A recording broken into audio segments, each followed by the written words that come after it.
everyone, and welcome back out to the Shield Armory podcast. I am here with Chaplain Potter and Chaplain Stevenson. I am Chaplain Hughes, and we're excited. Guys, I'm excited to be back with you guys today. How about it? It's going to be fantastic. I can't wait for this episode. Absolutely. Had my coffee this morning. We're ready to roll. I'm sitting here with a diet lemonade from Chick-fil-A, God's Chicken, and so it's going to do me just fine today. But, hey, I'm really excited. We have something very special today on the podcast for everybody who's listening. We have a fourth person at our table today, and you have heard from them one time before, but we've invited them back onto today's episode. And so here's what we're going to do. We're going to give him a chance to introduce himself, tell you who he is, and then we'll talk about why he's here.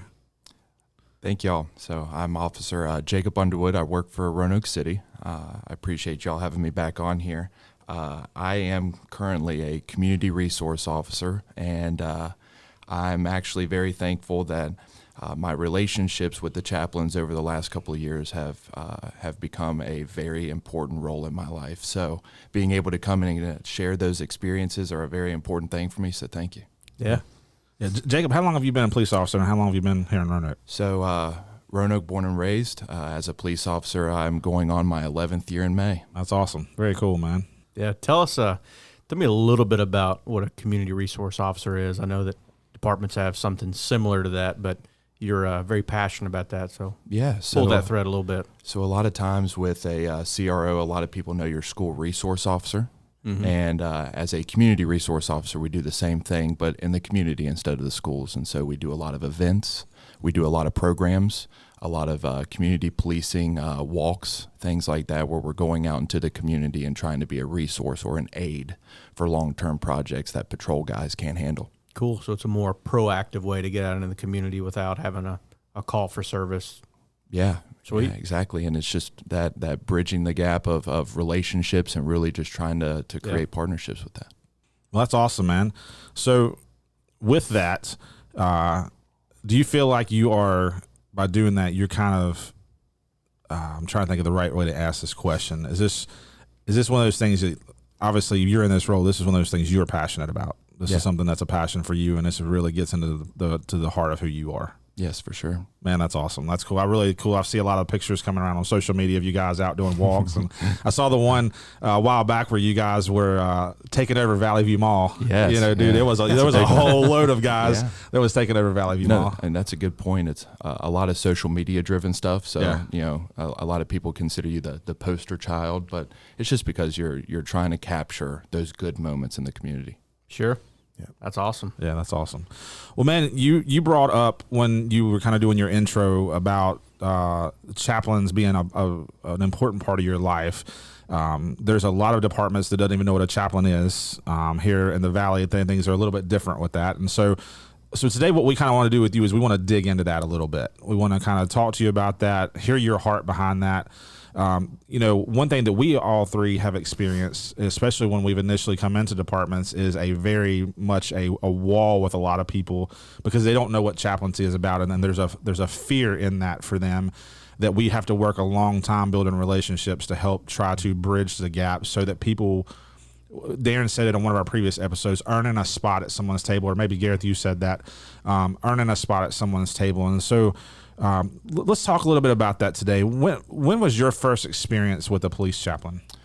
So that was actually going to be with Darren a couple of years ago, where he came into our lineup and he was basically talking about the chaplaincy and the roles and the duties, and it was really big because something that stood out to me is exactly that. Is he was basically saying thank you for letting me have a seat at y'all's table and line up, and that really kind of spoiled a lot of kind of my pre-knowledge, is because I knew already with growing up as a police kid that chaplains exist and they're very important. And so being able to see him come into our table and be able to just share a lot of that, it granted me a lot of knowledge, but it also kind of made me feel relaxed.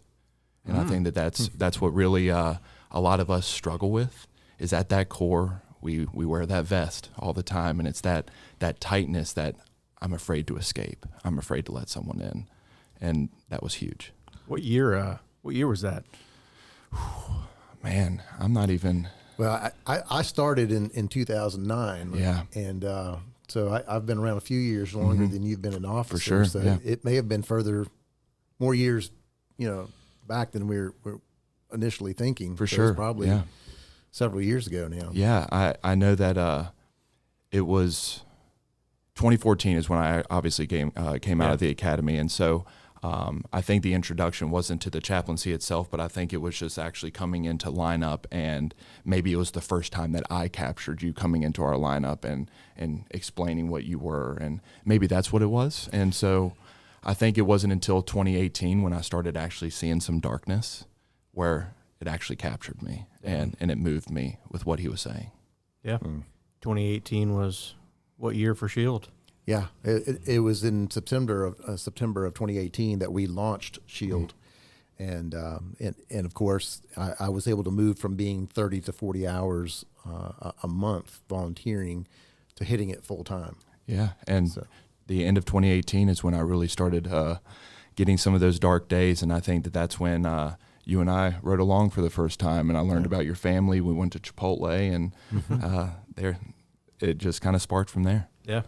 What was your, so it's safe to say that officers, by and large, don't have a great trust for those outside of law enforcement. Yes. There's a huge tribe. There's this warrior mentality that you have fought with me, you have gone through stuff with me, you are like me, therefore we're safe.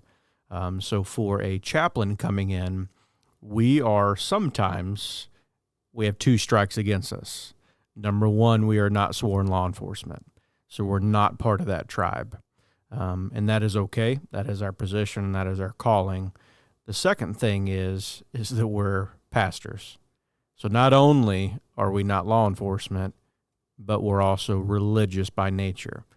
So talk to me about that from your perspective. It sounds like you were a little more okay with that, but I'm sure there were people in your zone and lineups that you have seen and heard, kind of that unfiltered reaction to a chaplain. Yeah. So 2 points that you really stuck out to me was Wolfpack. Mm-hmm.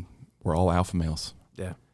We don't like to always agree with that, but we are, and we want to be the leaders of the way. And what that means is that I'm afraid to show my chinks in my armor. Mm-hmm.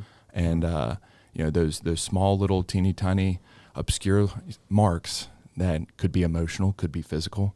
We don't want to show those. We don't want to share those.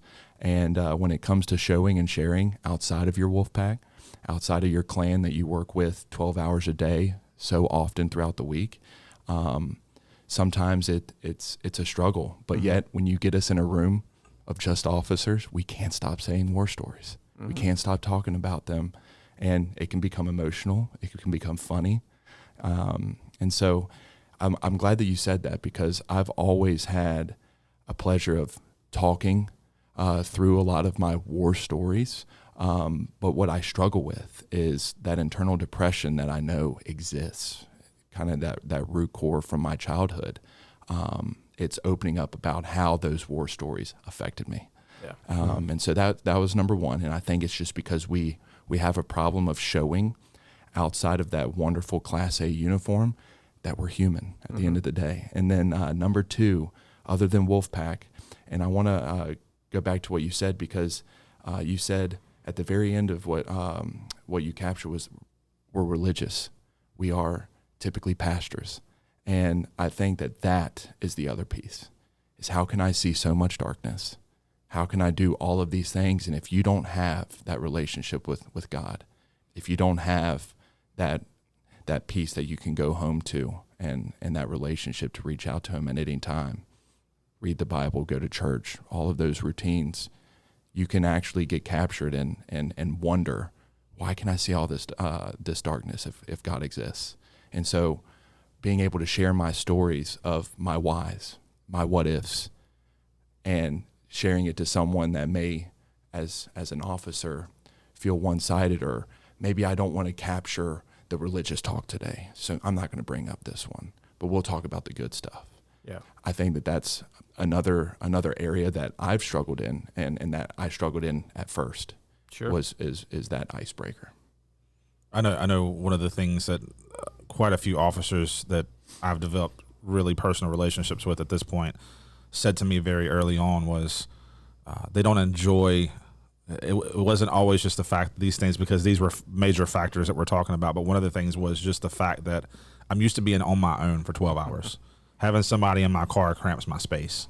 And so that was something too that they would tell me they would have to get over. Do you feel that? Do you understand that? For sure. Hands down. And a lot of times it starts at that root core of those ride-alongs that you might get in lineup. And there's that one officer, two officers that have been there for 15, 20 years that are already looking at the ones that just got out of the academy, the rookies, saying, oh, nope, that's you today. I don't want anyone in my car. My passenger seat is for my bag. Yep. It's for my items. It's for my lunchbox. And so there is that. And I'm glad you said that, because it's so true. Yeah. I think we recognize as much as we can the great privilege we have to ride and to do patrol shifts with officers. That patrol car is your office. Mm-hmm. It's kind of your sacred space. You have it organized. You have all the stuff in it that you know exactly where it's at. So now you have some random person that is not an officer who is a pastor. Mm-hmm. So you have to change sometimes how you act, the music you listen to. It adjusts your whole schedule, and I think we recognize that. The other thing is on calls for service, now you have somebody else to keep alive. Mm-hmm. So it's a lot, and so it's a great privilege for us to think. I think Darren probably is in the thousands now of ride-alongs that he's patrol shifts that he's done. It's now that I have Scarlett, it's reduced those to almost nil. I get out occasionally and pop in with an officer to ride for a little bit. I'm in a little bit different role now, but when I rode with officers, I was always mindful that I'm going into your zone, right? Mm-hmm. And this is your home, this is your office, and so I tried to not stay more than 4 or 5 hours unless it was clear that the officer wanted me there, and then I might stay longer, but.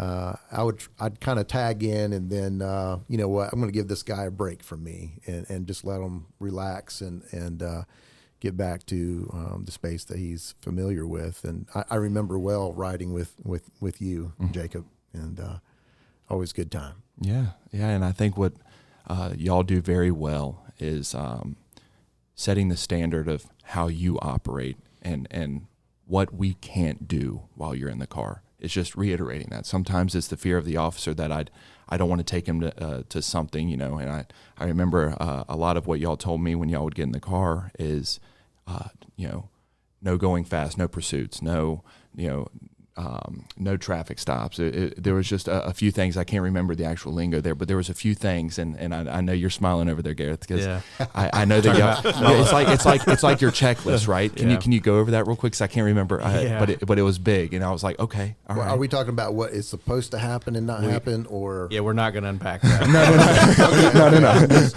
No. No, I try to go through so for the officers that are listening that have not had a chaplain, or for the chaplains that are listening that are like, how do we bridge that gap? I go through a checklist with the officers. Mm-hmm. If I've rode with you now, I have a rhythm. And so I will say, hey, something to the effect of, so today's the day I get to listen to you. Whatever you want, I'm happy to do that. And I try to respect the officer and their comfort level. I do say this isn't my first rodeo. I've done this for several years now. And I do have some strong preferences I would like you to hear. There are some policy considerations that are different from each department of what they do allow a chaplain to interact with on the patrol front. Mm-hmm. Some departments will restrict that. Some departments will let that be at an officer's discretion. So I try to remind them of that. The other thing is if things do go sideways, I remind them that I'm not allowed to assault people. I can't just frolic around and do that. And if the officer needs help, I do need them to tell me that. I need them to communicate that with me. I also let them know kind of some of my training and background so that they're comfortable with that. And then I say, hey, on traffic stops, which is what you're pointing out, which is in some jurisdictions, we'll say it that way, a little less likely that we'll be making traffic stops. Yeah. And some a little bit more, I explain, hey, on a traffic stop, here's what I will do. So you'll know where I'm at. Mm-hmm. And then I explain my preference will be to be with you no matter what you got going on. That way you're my cover, you're my experience, you're all of that. And sometimes that just lets the officer kind of click down. Sometimes I'll bring, I have some of the tactical medicine background and my SWAT medic. And so I explain to them, hey, if that is necessary, just know that's what I bring to the table, and that's in the car. Yeah, and I didn't always have, I don't have that knowledge base with the tac med stuff. So I usually just bought a meal for you guys. That was my contribution. Hey, was that Chipotle? If we don't get anything else done, we're going to eat today. So it was Chipotle. Yep. So I'm going to go with the year 2021.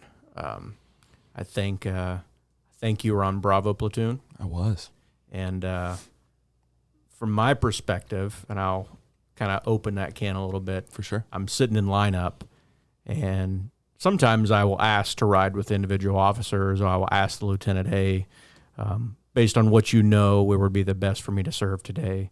And I got assigned with one Jacob Underwood. Mm-hmm. So unpack that a little bit. That was so I believe Lieutenant Newman was still our lieutenant over Bravo at the time, and it was because of some incidents that had been kind of packing up over time. Maybe not just one shift, but there was a few shifts there, and from those shifts, it then kind of escalated a little bit more to about 2 or 3 nights before you arrived, and he asked me right before lineup. He said, "Are you okay if a chaplain rides with you?" And I was like, "Yes." My answer is yes.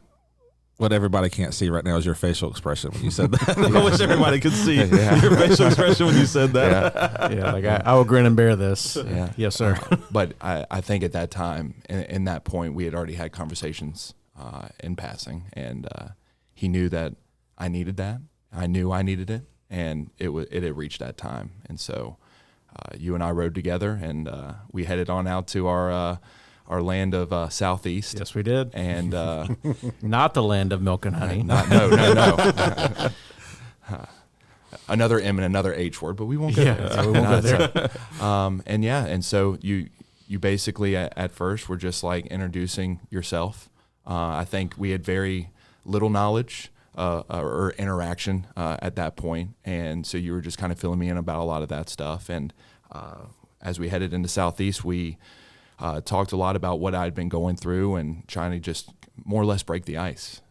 And from there, it's just history. Yep. So you've now had 2 ride-alongs, or 2 different chaplains ride with you at this point. Yeah. And I know I just met you a while back. I'm fairly new to the Roanoke City, and we haven't got a really good chance yet to get to know each other that well. But now you've rode with these 2 guys, and I know hearing them talk, you were probably more open to it than most guys that I've interacted with at this point. But now that you've rode with both of them, where are you in your head with the chaplaincy and these guys with you? I mean, do you feel that it's really bridging that gap, or do you feel like you're still like some part of you at that point that is still holding back and is still kind of pushed off maybe a little bit like some people are? And it's funny that you asked that question, because at this point in my life, there's a word I'm going to say, and I think it's going to carry over, but I am to the point now where it's fully open, fully vulnerable. It's every story I want to share. It's not that I have to share, that I need to share. It's anything that I know are my roadblocks, my hurdles, and it's that coping mechanism that I can now fully be aware that it changed my life, but in one way, and that is because it saved my life. And I think once you can kind of come to terms with that, in that moment, you now know that you have someone that you can explain it to, that you can share everything with. And I think a lot of people struggle with the word confidentiality. Yeah. We're afraid of pushing and saying so much, where what time does that change? And what I noticed is that time never changed. I could just share everything from point A all the way to point Z. And from there, it was unpacking bullet points, going through certain things that were highlights. But what I love the most is that something that I struggle with is pushing the Bible right away. It was always that I could talk, I could have that conversation. And something that I struggled with in high school and in middle school and as a kid is someone just shoving that Bible to your face, and it's a scary thing. If you don't know a lot of that scripture, if you don't know a lot of those things, talking to someone that has all of that experience, all of that knowledge, knows all the Philippians 4:13s and just all those things, it's a very scary thing. And the fact that that never happened, and it was, hey, can we dive into this? It would always give me an ability to say yes or no. And from there, I think that was the win in my book that carried over so much. So I want to specifically dive into something you said. You brought it up, and now I want us to really dig into that. Let's do it. You said it saved my life. What does that mean? So in the depths of being a police kid and growing up, you know that there are struggles that you will see. There are things that you will witness, that you will do. And I saw that very early on as a kid with my father. My father and I are completely different. He's a man of few words. I'm a man of many words. And through that, I was able to see that when those experiences with Gareth and Darren, that I had the ability to share. I know that that's something that my dad didn't do a lot of. But I think that when it came to my heart and what I needed in that time, a lot of times it's no longer that buddy of yours that just knows. You need to be able to share it with someone. And so a lot of the incidents that I was seeing, it was a lot of death related. Going to a DOA where a wife that's recently married to a younger man, and they had just moved into Roanoke Southeast, and watching, understanding, and hearing just between the 5 minutes of responding to that call, going through all the trauma that she had when you roll up on the scene and she's covered in blood, and knowing that he basically died and took his last breath as I was walking into that door.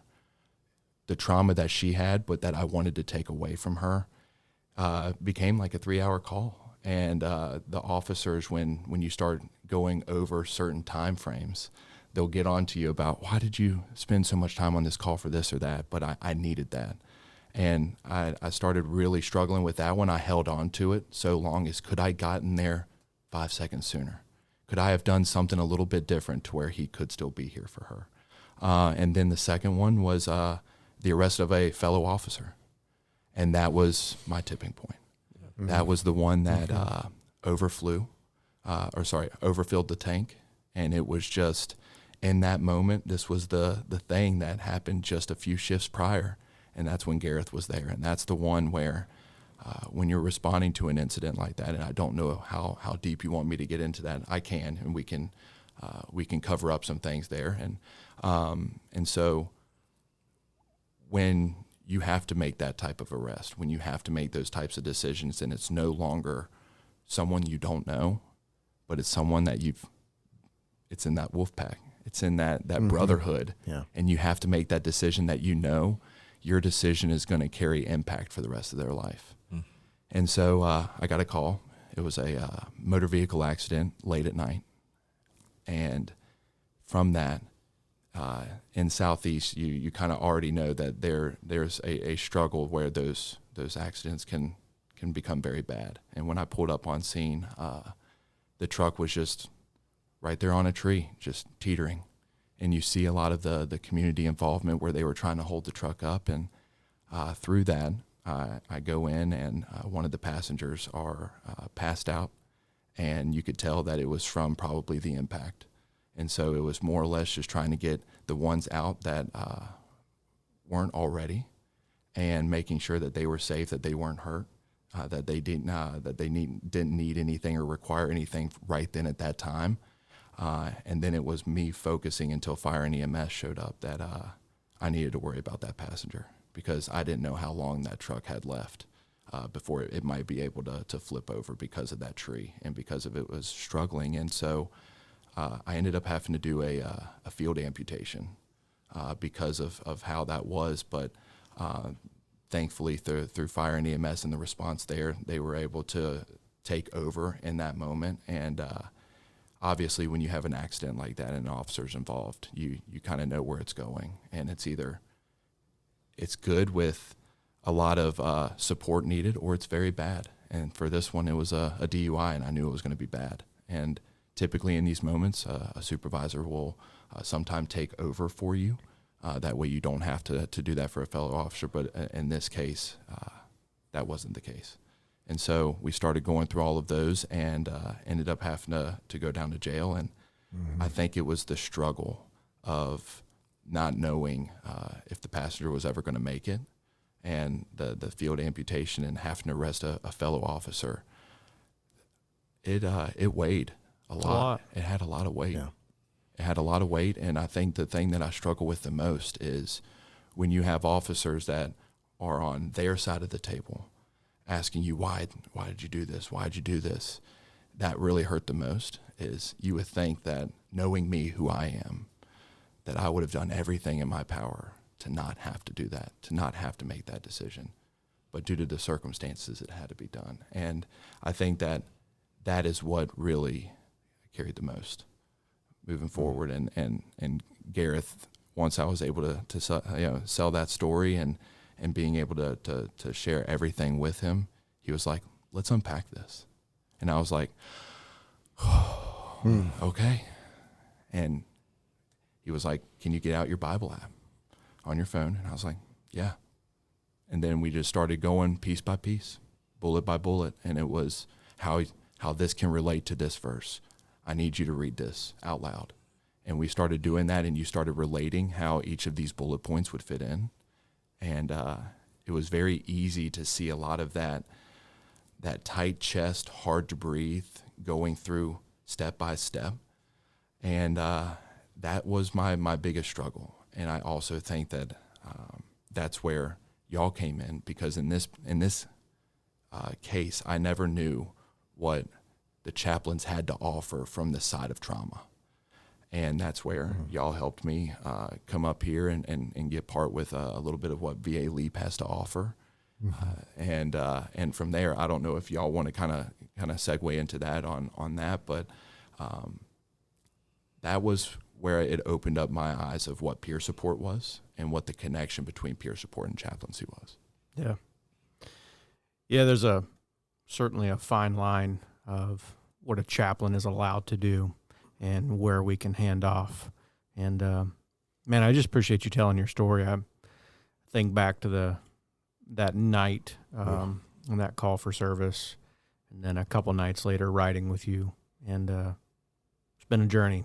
It's been a journey unpacking that. And I'm proud of how you've taken some of those scriptures and used them as foundations in your life. And then making that handoff to some peer support and mental health. So while we don't fulfill that role and it's not appropriate for us to stand in that lane, I feel like as a chaplain, once you earn the seat at the table with officers, it is easier for them to take a recommendation to go to another resource. And thankful that you were able to do that. Yeah. It's amazing. That was a very tough call. I was there that night as well, shortly after, and it's one of 1,000 memories that it's locked in my head as well. And but that's what for us kind of keeps us going and wanting us to continue to be involved with you all, is anything that we can do to help you kind of unpack and offload those things that you experience and have to interact with. That's why SHIELD exists. And I appreciate you as well sharing how this has been a benefit to you. I think one thing that I love so much about just sitting here and looking in hindsight, right? Just looking back onto it, and it's called SHIELD. And that's exactly what you gave me, is all my pieces on my belt, all of my weapons just weren't working. And I just needed that one shield that could just reflect the things coming in. And for any officer that might be listening, or any family to any officer that may be listening, there's a point where trauma becomes relative to the mind, where it's just taking over everything. It takes away your dexterity. It takes away your sleep. It takes away everything. It takes away the emotion when you get home. And what I actually was feeling in this moment, and what Darren and Gareth were able to do for me, was to get EMDR. And I don't know if anyone knows that, but I'll let you segue or bridge that here in a second. But I think what was so powerful is that what I struggle with in these moments, and what Gareth was helping me with, is the lack of sleep, the nightmares. It was constantly me pulling up, getting into that truck, having to remove the airbags, and just seeing someone that I thought just died, and arms just hanging off, and just struggling to survive. And for that, the smell of the airbag, the smell of wintergreen Copenhagen that I knew that I did for many years, I couldn't have it anymore. The smell of stale beer just made me sick. And no matter what the smell was, whether it was the touch of a flannel or blue jeans, it literally would just come back into like a flash, where I was just seeing those things. If I touched it, if I smelled it, those sounds. And when y'all offered that to me, and I came up here to the academy, and I sat there and went through one of the craziest, most wizardry things that I have ever seen. I remember it. Yeah, it was amazing. And that was your first experience with it, I believe, right? Ever. And you wanted me to stay in there with you. Yes. And it was awesome.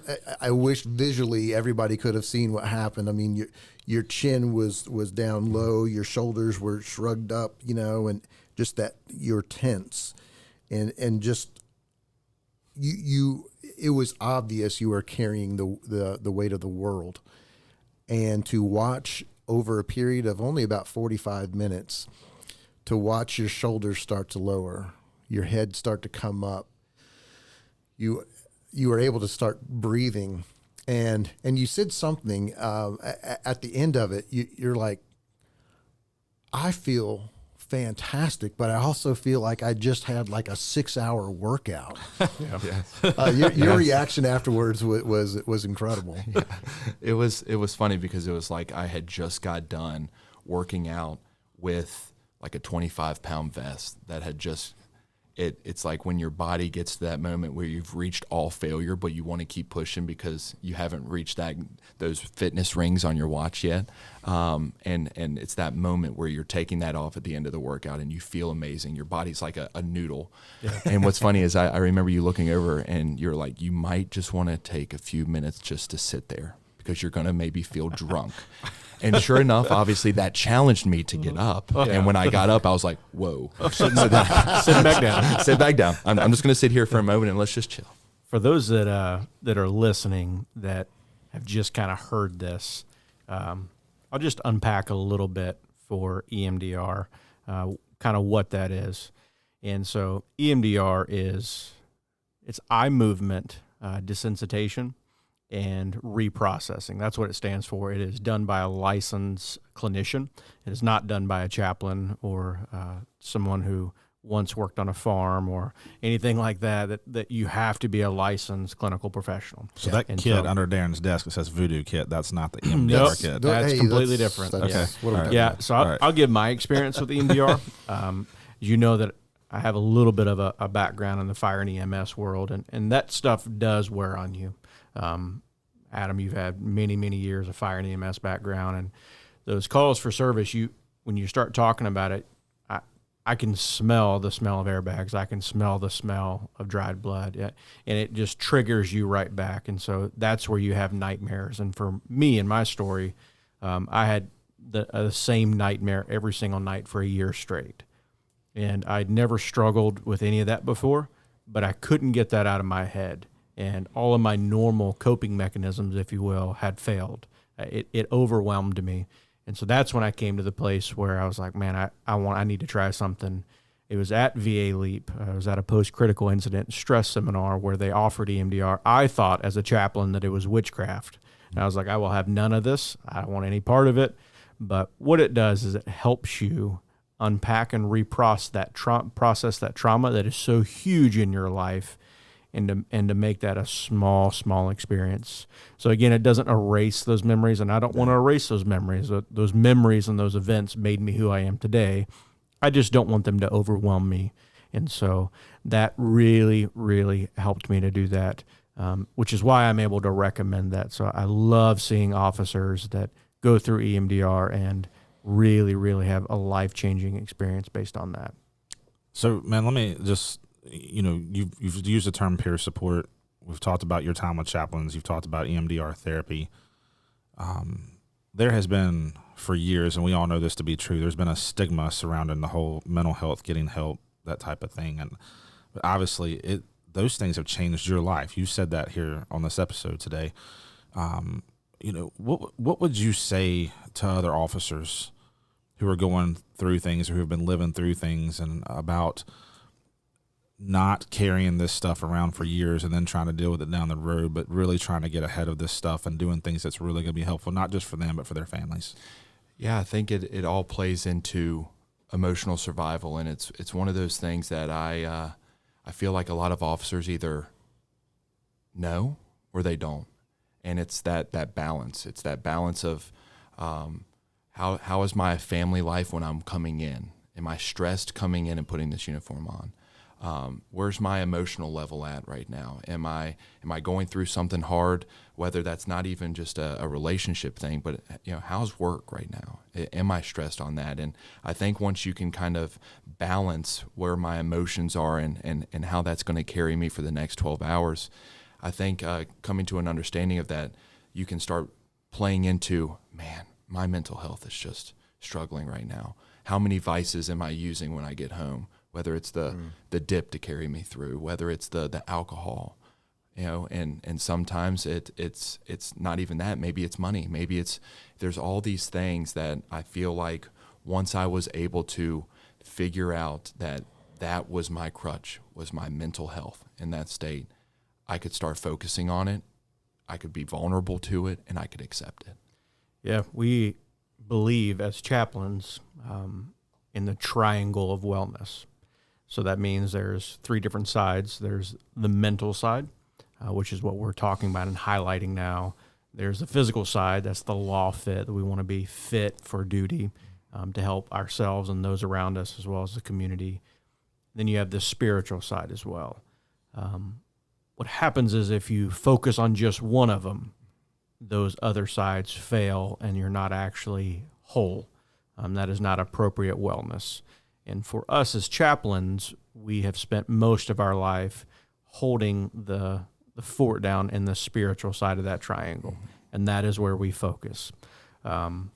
We recognize the importance that many women and men in this line of work have a problem in that mental health side.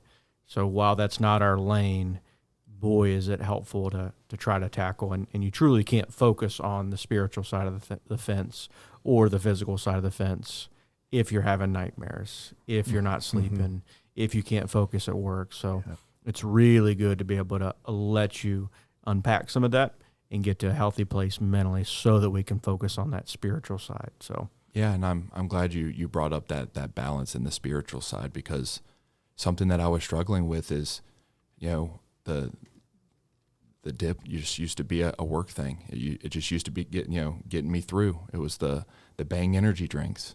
It was the alcohol at home, but overabundance of alcohol, I was finding anything. It wasn't even just the Copenhagen because of the way it felt, but it was the pain in the lip.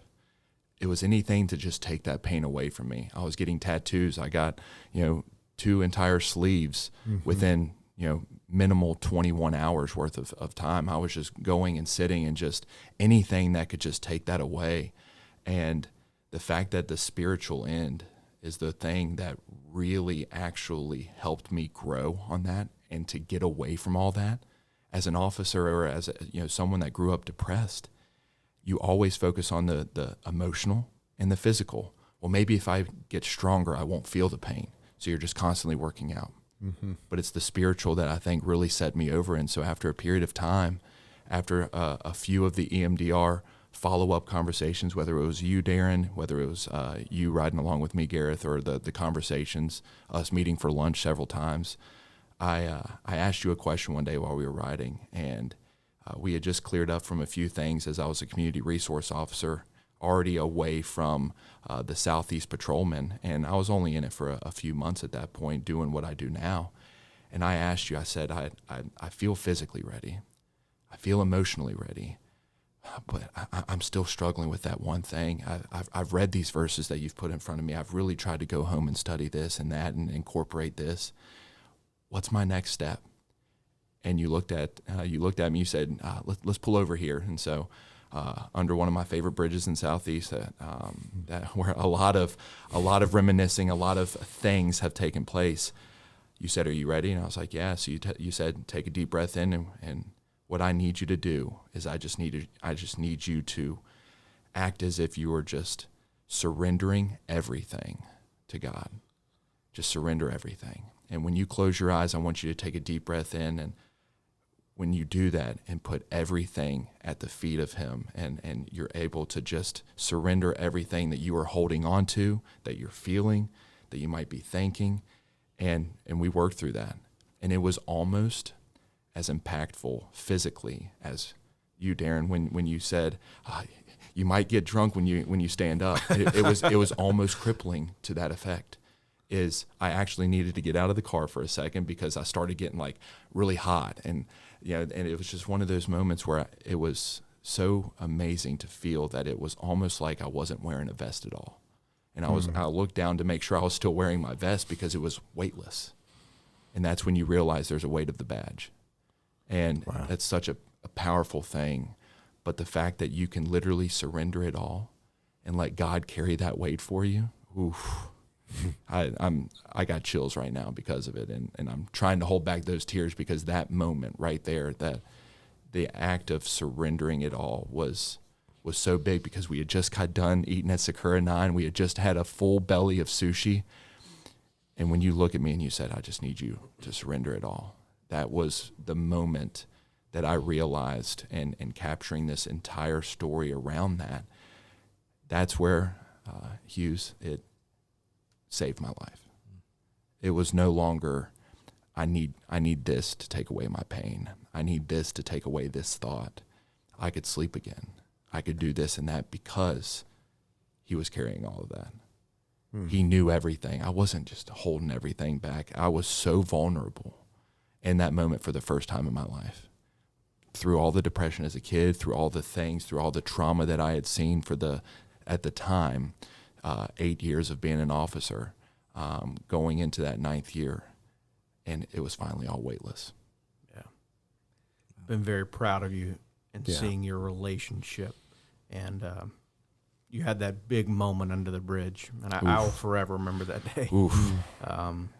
You work your entire life as a chaplain to have a seat at somebody's table and to help them to work through their trauma so that you can have that conversation when they're ready.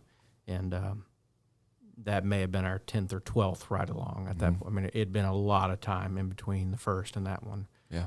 And to watch you surrender everything and ask forgiveness for your sins and to begin walking in that, and now hearing those daily rhythms you have of, hey, I'm doing this in my Bible reading. Hey, I'm keeping a journal. I'm just to see those daily surrenders as well. And we've had a couple moments since then that were pretty hard on you, both mentally, physically, and spiritually. And now looking at your coping mechanisms, now just from the outside perspective, seeing how you will go, hey, I need to resort to this. Or, hey, I'm going to make a call because this is about to overwhelm me, and I don't want to go back to where I was before. That's been really encouraging. When you think about it, and this is just for any officer out there that has the ability to go to someone, specifically chaplains in this, is it's okay to have vices. It's okay to be vulnerable. It's okay to have fear. It's okay to have these things. We are human at the end of the day. And what I found in that surrender that you helped me with is before that, we were sitting there talking in the car, and you were asking, we were talking about the relationship with God, and I told you that it typically takes me from putting on a certain song or going to a specific spot. For this case, if anyone's aware, First Baptist, it's that parking lot. I can go and it's the memories, it's the death of a sergeant that really meant a lot to me in my life, and it was like I could go there, I could listen to this song, but after that surrender, it didn't matter anymore. It didn't matter where I was. It didn't matter what I was doing, and I think that relationship really started helping me in that moment, and I think it's just all back from that, and just to remind yourself that I'm okay. So yeah, I'll tell you, man, that these moments right now are what we live for. Is to see guys like you, and I know I don't know you that well yet, and I'm getting to know people here in the city, being the newest guy with Shield, but these are the moments we live for, because it's not just the moments where we get to be in the car under the bridge. It's to be on the other side of that with guys like you, man, to watch how God has changed your story and how he's allowed these things in your life that once were so horrible to help be moments that have grown you into the man that you are now. But not only that for your family, but now on days like today where you're sitting in a podcast, this is a vulnerable seat to be sitting in, because everybody that will be listening to this. And so I hope that your fellow officers and other officers that don't know you hear this and know there really can be hope on the other side. And there is a reason to have those conversations and to have those people you can talk to. I hope that maybe even command staff that are listening to this right now, I hope that they hear your story and realize we are here because of this. This is why the three of us do what we do.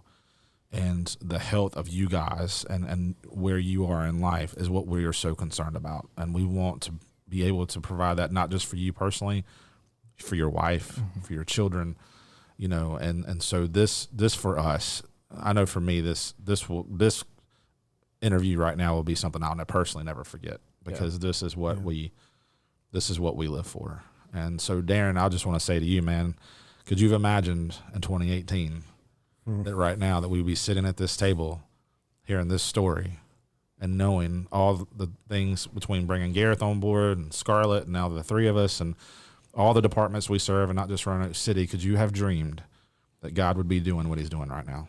It's very humbling, and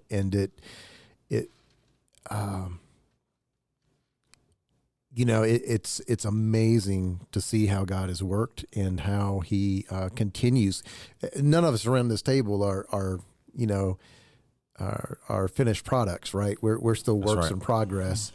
But to see how God has worked in and through Shield, and to have a real impact on officers like you, Jacob, it's a privilege, it's an honor, and it's also just it continues to inspire me to want to continue forward, to just be used of God in any way that I can, whether it be just an encouraging word, being able to help serve as a liaison to that mental health side or whatever it might be. But I think we have talked about very adequately today that need for addressing not just the physical, not just the mental, but also the spiritual.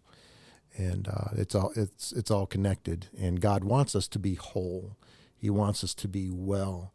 It's truly all part of why Jesus came to bring life to the full. Yep. It's what shalom is really all about, is that we would be whole and well.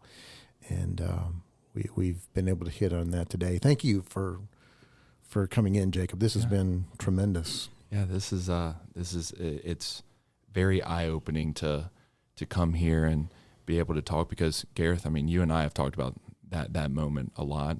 Darren, you and I have even hit on it a few times in passing there. And I think the biggest thing for me is, as officers, we want to read that book by the cover. We want to know an answer so fast, but we're not willing, or we're too afraid to see what questions we have to ask ourselves. And so you ask about success. Is it successful? Was EMDR successful? Was all these ride-alongs successful? And that success, if anyone just needs to cut straight to the answers, the easiest way that I've been able to grasp that and to say yes is it has created momentum. I'm no longer taking steps back. I'm able to, for instance, 2 weeks ago, I wrecked my car trying to help someone. And that impact could really take someone, and in this case with myself, who's growing, who's taking those steps, that could be detrimental. And it would have about 2 years ago taken a few steps back, and I probably would have been calling you and asking, what if, why me? But it created momentum, and I was able to be okay with it. It does suck, but I was able to create that. And so if anyone just needs momentum to help them carry through that 12-hour shift, that 8-hour shift, that 10-hour shift that just feels like it's 24 hours now, momentum is key, and it does do that. And then the second thing is when it all comes down to the feeling and the satisfactory of what health benefits has it created. I have gone almost an entire year without dip. And I still have friends that do it, and it's one of those things that even the smell just doesn't. I don't have that urge anymore. Alcohol, I'm almost 8 months sober. I don't even care to drink anymore. Wow. And when you think of success, and you don't need momentum, but you need to stop going and just popping that can or putting this or that, I think those two things are the biggest things that I carry with me still to this day. You know what's cool? And I'm going to ask you this. I've never asked you this before. Let's do it right on the spot. Have I ever talked to you about your usage of dip or alcohol? No. Not once. So what's cool, and this is why we serve a big God, is when we focus on relationship, all of those things start to fall in place. And the power of the Holy Spirit convicted you of those things. And that's a life-changing experience. I have talked to people about their tobacco usage and their usage of alcohol. But from what I hear from you, it sounded like God spoke directly to you about that. And look at it. So just want to highlight that. We serve a faithful God. Amen. That can walk with us, that not only can encourage us and sustain us and provide for us, but he also lays his fingers on things as his children and says, hey, that's not where we need to be. And so I'm proud of you for pressing into that, for confessing it, for changing, and being a better man, being a better husband, a father, and a better officer for that. Thank you. We're going to wrap up this episode, but I would like to wrap it up by asking one final question of you, man, and then we're going to close this thing out. There was an officer one time that told me that when I walked into the lineup room, they would, in a way, draw straws to see who got the short straw, who ended up with me when I would come in. What would you say to officers who are listening when the chaps walk into the lineup room? What would you say to them when they see us? What should their response be when they see us? How should they look at us when we walk in, and should they draw straws? The only straws that you should be drawing are the internal straws of what am I going to bring up today in our conversation when we go have lunch or when we go and get that first bagnacina that Gareth knows. So that thing made me see noises. I'll tell you what. Yeah, you smell colors that night. Yeah, I was. Yeah. It was like 2 or 3 in the morning when we got that. He's like, you want a bagnacina? I was like, hey, let's send it. 48 hours later, I decided it would be time to sleep. It's good stuff. The straws of, is today going to be my day? Not the straws of, who's going to sit with this person? Because at the end of the day, y'all are one of us. And until we as officers can see that and can accept that, it's that is the one that's the one thing, is that we are y'all and y'all are us, and we do this together. Yep. It's a shield. All right, and so in turn with that, that's brought up a second question, and this is oftentimes what happens.